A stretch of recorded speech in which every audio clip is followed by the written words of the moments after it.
আজকে রান্না করলাম বাংলাদেশের জাতীয় মাছ, সেটা হলো পাঙ্গাস মাছ।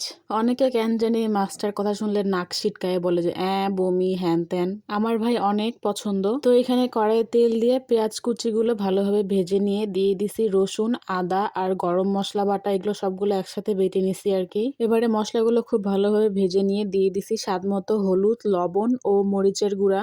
এবারে সব মশলাগুলো ভেজে সামান্য একটু পানি দিয়ে খুব ভালো করে কষিয়ে নিছি যেন কাঁচা গন্ধ না থাকে। আমি যেহেতু আজকে মাছটা কাঁচা রান্না করব, তাই মশলাটা খুব ভালোভাবে কষিয়ে নিলাম, না হলে কিন্তু গন্ধ থেকে যাবে। এবারে একটা একটা করে মাছ দিয়ে দিলাম। আর হ্যাঁ, মাছগুলো কিন্তু আগে আমি অনেক ভালোভাবে পরিষ্কার করে নিছি, সো গন্ধের কোনো চান্স নাই।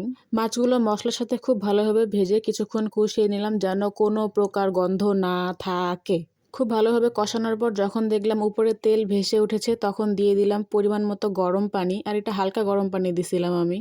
গরম পানি দিয়ে কিছুক্ষণ নেড়েচেড়ে রান্না করে দিয়ে দিলাম কয়েকটা কাঁচামরিচ। কাঁচামরিচ মূলত আমি বাড়তি ফ্লেভারের জন্য দিই, আপনার ইচ্ছা হলে দিবেন, না হলে দিবেন না। একটু নেড়েচেড়ে 2 মিনিটের মতো রান্না করে কিছুক্ষণ ঢাকনা দিয়ে ঢেকে দিলাম সেদ্ধ হওয়ার জন্য। সেদ্ধ হয়ে গেলে ঢাকনা তুলে কিছুক্ষণ ভেজে নিলাম, মানে একটু ভাজতে ভাজতে কষাই নিছি আর কি। সব শেষে ভাজা জিরার গুঁড়া দিয়ে নেড়েচেড়ে রান্নাটা শেষ করে ফেললাম। এটা আসলেই মাশাআল্লাহ অনেক বেশি মজার হয়েছিল। আপনাদের কার কার ভালো লাগে অবশ্যই কমেন্টে জানাবেন কিন্তু।